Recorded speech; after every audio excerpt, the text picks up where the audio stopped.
Gracias, Eduardo. 6:32 a.m. En Colombia nosotros amanecemos en modo consulta.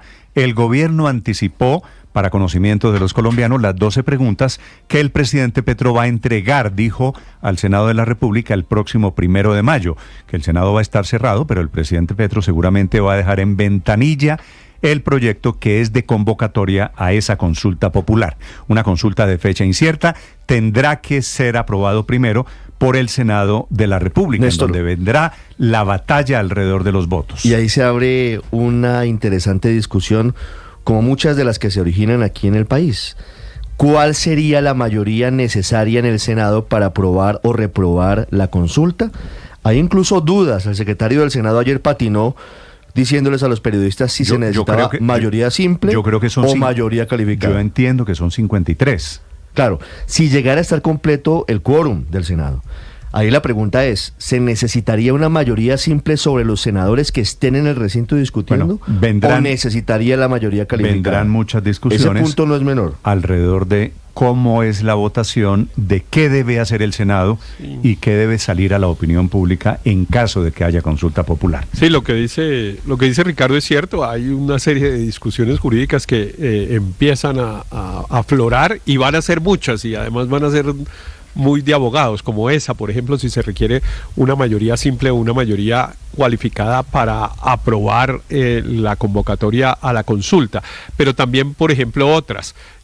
Por ejemplo, si el Senado puede modificar las preguntas, si puede adicionar algunas, en fin, cuáles son las facultades del Senado durante este trámite, es un tema complejo, porque entre otras cosas es inédito en realidad, ¿no? No se ha hecho un trámite como este, la consulta que se hizo anticorrupción, que fue una consulta de orden nacional similar a esta, pues no era de iniciativa del gobierno, sino que llegó al Congreso con firmas, con apoyo ciudadano. Tal vez el único antecedente entonces, es la de Uribe del 2003, ¿no?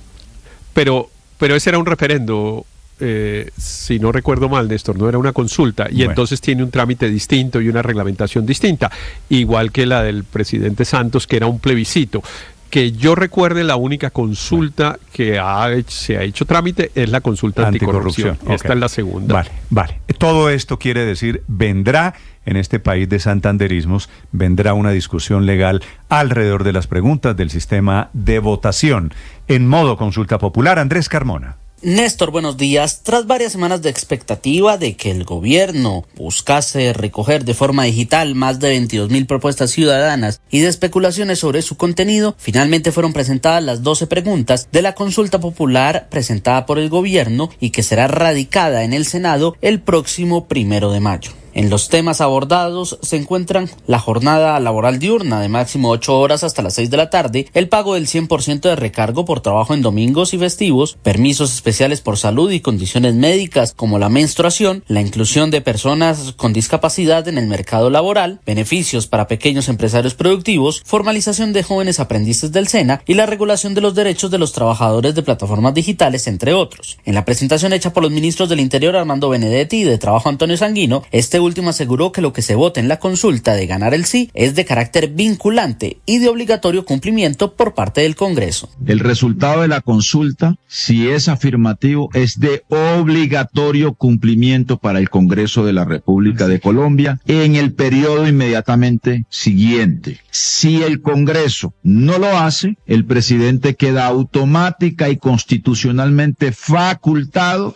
para expedir por decreto. Pero antes de cualquier llamado a las urnas, el Senado debe otorgar el beneplácito a las preguntas y a la justificación de la consulta. Y la realidad es que esta corporación es la que más ha demostrado choques con el gobierno nacional, por lo que lograr las mayorías en la votación del concepto favorable no es un camino fácil, y así lo reconoce el ministro Benedetti. No las tenemos, pero soy optimista en que sí. O sea, si ustedes están conscientes, porque lo han expresado aquí, de que esas preguntas son loables y deberían pasar y son necesarias, porque son con base en convenios internacionales y con fallos de la Corte Constitucional, ¿Por qué el Congreso diría que no? Ahora, segundo, porque unas personas que han sido elegidas popularmente, ¿por qué le van a negar al pueblo que puedan votar? Y es que las posiciones de los senadores, ya con las preguntas sobre la mesa, demuestran que no hay ambiente para que pase la misma. Incluso sectores políticos y económicos califican la propuesta como una muestra más del populismo del gobierno, que prefiere poner preguntas sugestivas y engañosas para la gente. El senador por Cambio Radical, Carlos Motoa. Preguntas obvias, engañosas. Muchas de las preguntas ya están en la legislación laboral, como la que exige que las empleadas domésticas, los conductores tengan contrato laboral, como la jornada laboral que debe ser de 8 horas, como la que establece la prohibición de la tercerización laboral. ¿Por qué no aplica esa regla el gobierno nacional? Cada vez hay más contratos de prestación de servicios. El presidente de la ANDI, Bruce McMaster. Yo diría que es una forma un poco manipuladora de plantearle a los colombianos aspiraciones que todos debemos tener. Es decir, le están preguntando que si queremos ganar más dinero, que si queremos trabajar menos, que si queremos eventualmente no tener informalidad. Y todas esas preguntas en realidad son absolutamente parciales porque no tienen en cuenta realmente ni cómo se va a lograr, ni tampoco cuál es el eventual costo o las consecuencias de lo mismo. Incluso el presidente del Congreso, Efraín Cepeda, consideró que las preguntas no atienden los problemas reales del mercado laboral y que varias de ellas se pueden aprobar en los proyectos alternativos de reforma laboral que hoy surten trámite en el Congreso. Se quedan absolutamente cortas. ¿Cómo así? Que no hay preguntas para lanzarle un salvavidas a los 14 millones de colombianos que están en la informalidad, que no cotizan a pensión y a salud. ¿Dónde están las preguntas para lanzarle un salvavidas a los 3 millones de colombianos que hoy están desempleados y no tienen cómo llevar el pan a la mesa de su casa? Pero el gobierno podría tener una luz para avanzar en la consulta. Según las leyes 134 del 94 y 1757 de 2015, que regulan los mecanismos de participación ciudadana, se establece que una vez presentada la consulta al Senado, la plenaria tendrá 20 días inicialmente para pronunciarse, prorrogables por 10 días más, para lo que se necesitan 54 votos que avalen ese aplazamiento. Sin embargo, según el secretario general del Congreso, Diego González, la proposición que daría concepto favorable a la consulta solo necesitaría de una mayoría simple, es decir, la mitad más uno de los asistentes a la sesión, por lo que las ausencias y el lentejismo serán claves para que los colombianos acudan a las urnas. Andrés Carmona, Blue Radio. Camila Carvajal